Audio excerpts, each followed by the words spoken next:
Welcome back to our channel. आज हम करेंगे सेकंड चैप्टर का एक क्वेश्चन है जो कि क्वेश्चन बैंक का है। ओसवाल की तरफ से ओसवाल पब्लिकेशन की तरफ से जो क्वेश्चन बैंक आया है उसका एक क्वेश्चन है। सेकंड चैप्टर का है पॉलिनोमियल्स का, जिसमें क्या फाइंड करना है हमने एक क्वाड्रेटिक पॉलिनोमियल फाइंड करनी है जिसमें सम ऑफ जीरोज़ हमें दिया हुआ है 21/8 एंड जो प्रोडक्ट ऑफ जीरोज़ है वो दिया हुआ है 5/16। तो ये दोनों यहाँ पे दिए हुए हैं रिस्पेक्टिवली। तो अगर आपको ध्यान में हो कि जो हमारी क्वाड्रेटिक पॉलिनोमियल है उसका जर्नल फॉर्म क्या होता है, ax² प्लस bx और प्लस में होता है c। और इसमें अगर आप सम ऑफ जीरोज़ का रिलेशन देखोगे तो वो -b/a होता है। सम ऑफ जीरोज़ का जो रिलेशन होता है क्वाड्रेटिक पॉलिनोमियल का वो होता है -b/a। Means coefficient of x का नेगेटिव साइन, मीन्स उसके साइन का चेंज होके यहाँ पे वैल्यू आएगी, और डिवाइडेड बाय होता है x² का कोफिशिएंट। तो ये वैल्यू हमें उन्होंने दे रखी है 21/8। ऐसे ही जो प्रोडक्ट ऑफ जीरोज़ होता है वो होता है कांस्टेंट टर्म अपॉन में coefficient of x², means c/a होता है। ये वैल्यू भी हमें दी हुई है 5/16। अभी अगर आप देखोगे दोनों के नीचे a आ रहा है तो इट मीन्स अगर दोनों के नीचे वैल्यू भी सेम आ जाए यहाँ पे तो वो a की वैल्यू हो जाएगी एक तरह से। तो उसके लिए हम क्या करेंगे, इनका डिनोमिनेटर्स का एलसीएम लेके 8 और 16 का वो 16 आएगा। तो हमने क्या करना है, दोनों के नीचे डिनोमिनेटर 16 बनाना है। जितना भी एलसीएम बनेगा डिनोमिनेटर्स का उतना ही हमने डिनोमिनेटर्स की इन प्लेस पे बनाना है दोनों में। तो अभी इसको अगर आप आगे सॉल्व करोगे तो ये हो जाएगा 42/60।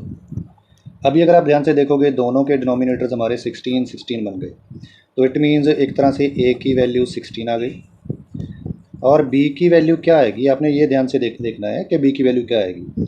जो ये वाले टर्म में सॉल्व करने के बाद, डिनोमिनेटर सेम करने के बाद जो न्यूमरेटर बनेगा उसका साइन चेंज करके लिखना है।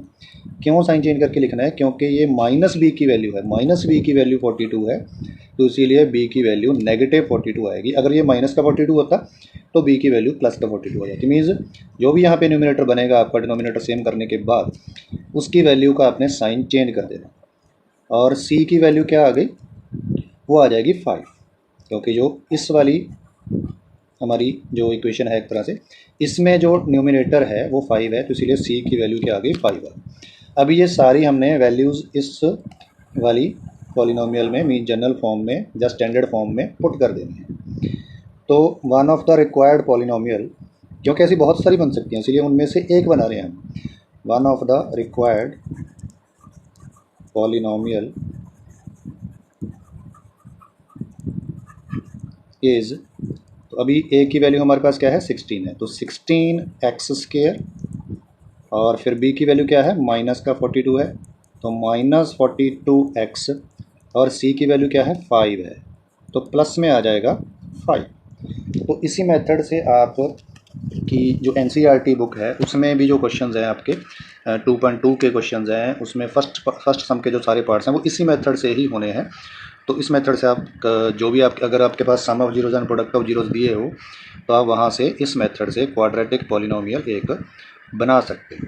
तो अगर आपको वीडियो अच्छी लगी और समझ में आई तो वीडियो को लाइक ज़रूर कर दीजिए और हमारे चैनल को ज़रूर सब्सक्राइब कर दीजिए, ताकि जब भी हम न्यू वीडियो डालें तो वो आपको पता चले कि हमने न्यू वीडियो डाली है और हमें भी मोटिवेशन मिलता है इससे। Thank you for watching our video.